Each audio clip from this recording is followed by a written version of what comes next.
What you haven't explained is how you can make one promise in one month and then completely change it the next. What happened in that month where you had this sudden explosion of vision? Again, Kerry, people will make their own judgments about me, and if but I'd like you to explain it. Yeah. Well, you know, Tony Abbott feels with conviction we will not have a new tax. In any way, shape or form, we won't have a new tax. A month later, you do.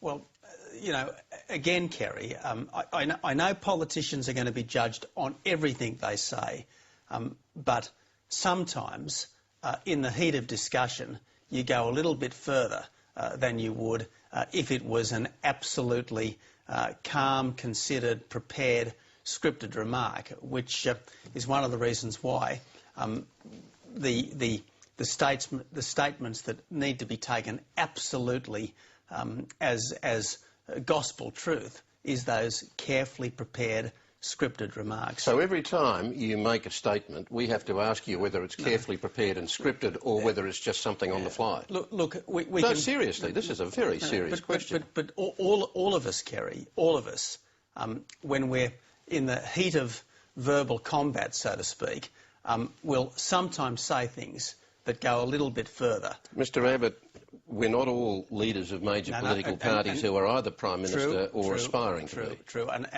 Would you agree that there is extra onus on you to be accurate and honest and make promises that can be trusted? Absolutely right. But that time you couldn't. But the thing is, I made a statement in a radio interview in February, and then I think in March, I made a commitment to paid parental leave. Now, which was the opposite of what you'd said a month before.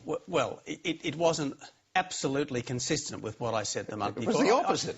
One month you say no new tax, the next month you say a $2.7 billion tax. But this is an argument that we could well have had in March, and we did have it in March, and a lot of people pointed out back then that there was a bit of inconsistency, and I accept that. But this business about times when what you say can be believed or trusted and times when we should accept that it's not necessarily the truth, it makes it very hard for people. I mean, if we go back... If you gave an Andrew Olley lecture, that would obviously be the distilled essence of what Kerry O'Brien thinks on a particular issue. But I'll say again, I'm not aspiring to be the Prime Minister of Australia no matter what I say. But what you are saying is that the public are not going to know from one day to the next when you are saying something that's absolutely rock solid and when it's not.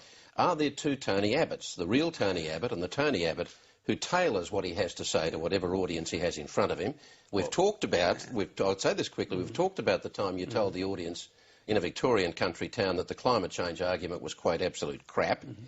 And then you told me later that you were just being loose with your language.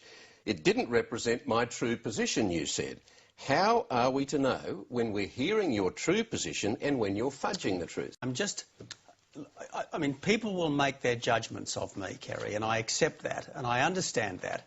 And some of them will say, aha, he said this in a radio interview in February, and then a month later in March, he made a commitment on paid parental leave, which is not completely consistent with that former statement. It was the opposite. It was the opposite of the first statement, Mr Abbott. And some people, Kerry, will judge me very harshly about that. But I'd like to hear you acknowledge this. It wasn't just a little bit different, it was the complete opposite. One was no new tax, the other was a new tax of $2.7 billion within a month.